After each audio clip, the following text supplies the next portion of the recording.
Estamos en época, la primera semana de cuarentena de coronavirus y creo que esta pandemia nos obliga a cambiar a todos los humanos y lo que estamos en educación nos exige a cambiar nuestra metodología de enseñanza.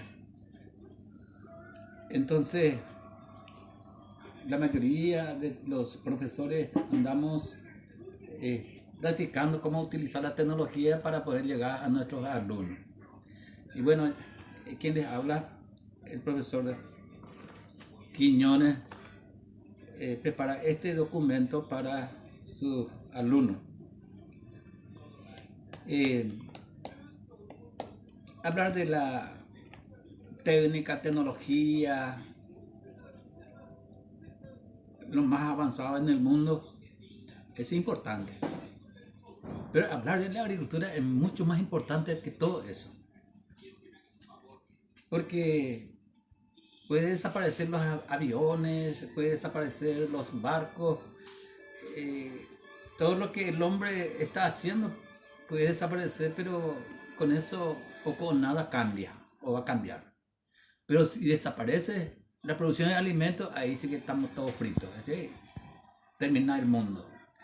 Por lo tanto, hablar de agricultura es tan importante y es el tema que voy a estar desarrollando en forma general. Voy a hablar de la agricultura general. Los humanos, de su inicio, de su origen, su sistema de alimentación se basaba en la cosecha de lo que había en su entorno, porque no necesitaba sembrar ni cultivar nada porque había en abundancia cosas que comer. Pero que a medida aumentaba la población en el mundo, comenzó a escasear los alimentos porque iba consumiéndose todo. Y bueno, allí los humanos se sintieron con la necesidad de producir. Entonces comenzaron a domesticar muchos de esos alimentos que cosechaba y consumía. Tenía que domesticar, dominar para que pueda producir mayor cantidad y asegurar que haya durante todo el tiempo. Y así encontramos en la historia de que en China, en Asia fundamentalmente, la producción de trigo y del arroz, que acá tengo muestras de arroz ya industrializado, tiene su origen en Asia, en China, lo que hoy en día es China. El trigo, la cebada, todo lo que es grano, tiene su origen en Asia Central, donde hoy es China y otros países, y también en Medio Oriente. Ahí donde está Irak, el país de Irak, alrededor del Mar Muerto, esa zona es Oriente Medio. En esa zona se comenzó a producir estos alimentos. Pero esto surgió hace 4000 años antes de Cristo incluso. O sea que el origen remonta de aquel lugar y de aquel tiempo. Entonces, es importante saber el origen de lo que hoy en día estamos consumiendo. Pero en su origen, ni el trigo, ni el arroz, ni otros, no era lo que hoy en día consumimos. En su origen no era exactamente así. ¿Por qué? Porque el hombre lo modificó, lo domesticó, lo trabajó, lo mejoró. Entonces, hoy en día el arroz que consumimos es un poquito diferente, pero sigue siendo el arroz, el trigo, la misma cosa. Y así sucesivamente muchos de los cultivos. Y bueno, gracias a Asia, hacia Oriente Medio, nosotros tenemos alimentos que consumimos en el mundo. Pero también América ha aportado mucho. Sabemos que después del descubrimiento de América, los españoles encontraron que los aztecas y los incas y los guaraníes ya producía y consumía ciertos frutos que ya llegaron a sembrar, a producir. Y así nos encontramos que aportó América al mundo en la alimentación. Después del trigo, lo que más se siembra en el mundo y lo que más se consume es el maíz. Y eso es un aporte de América. Que en América tuvo su origen el maíz. Qué interesante, ¿verdad? Lo que América aporta al mundo. Y no solamente maíz, también aportó mandioca. Y resalta de gran manera dos rubros hortícolas que se consumen en todos los países del mundo, que viene a ser la papa y el tomate. Esto tiene su origen en América y especialmente en la zona de Chile, Bolivia, Perú, en el altiplano. Esto tuvo su origen. Hasta hoy se sigue produciendo en esa zona la papa y el tomate como en su origen, pero también están produciendo bastante domesticado, evolucionado con mejor rendimiento. No existe un solo país, dije, en el mundo que no consuma estos dos rubros. Incluso hay algunos países de Europa que produce en mayor cantidad que toda América, que la papa, por ejemplo.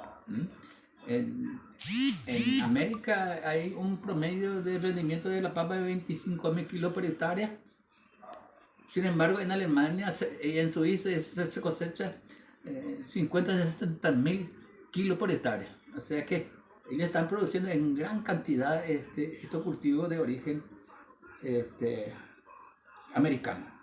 También es muy importante resaltar que en China tuvo su origen la soja, que es uno de los alimentos más importantes que tenemos hoy en día en el mundo. ¿Por qué es tan importante? Por el contenido de proteína que tiene.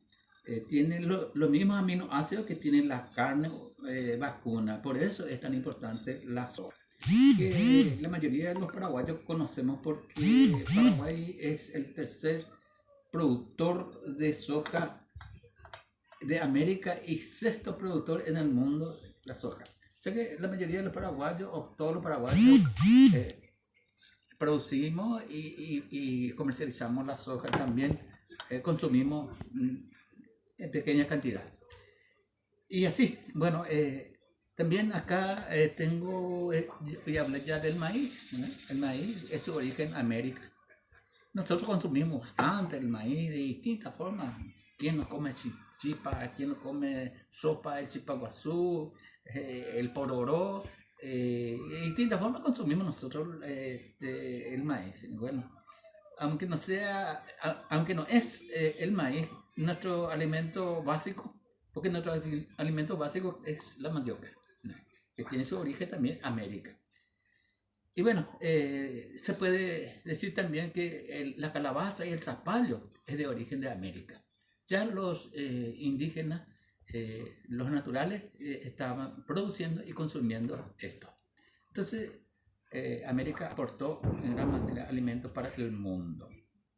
También es muy importante saber que la chía, por ejemplo, es de origen chino, que acá sésamo y la chía son pequeñas semillas que tienen gran aporte de proteínas y minerales que hoy en día Paraguay produce en buena cantidad para su exportación y consumo interno.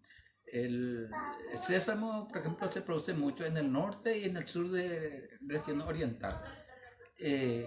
Chía también se produce en casi toda la región oriental para la exportación. Y es muy importante el poroto. Casi es la base de nuestra alimentación en Paraguay, el poroto. El poroto de distintos colores, pero lo que más se consume, lo que más se siembra es el comandaputá, o sea, poroto colorado. Pero hay muchas variedades de poroto, según el gusto de la gente compra un tipo, una variedad u otra variedad. Pero, repito, de mayor consumo es el poroto colorado o el famoso Kumanda Putaí, que así lo llaman la gente del campo. Y bueno, es tan importante resaltar la importancia entonces de la agricultura en el mundo para la alimentación. Bien, también cabe resaltar, antes de avanzar, me olvidaba de hablar, justamente estoy tomando hierba pajarito, ¿va?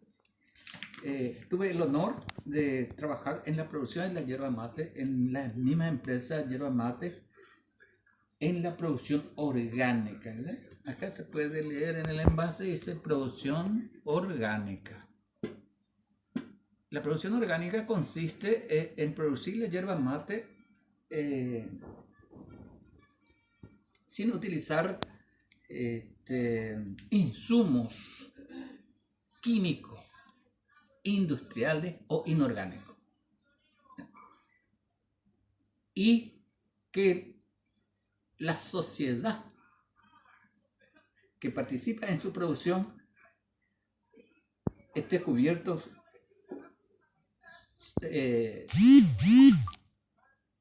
de la cultura o de los conocimientos.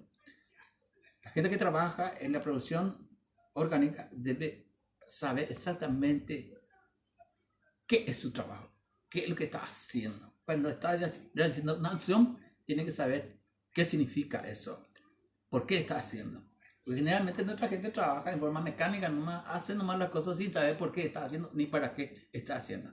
En la producción orgánica, sin embargo, cada acción que se emprende, que hace la persona para producir la hierba orgánica, tiene que saber exactamente por qué está haciendo ese trabajo.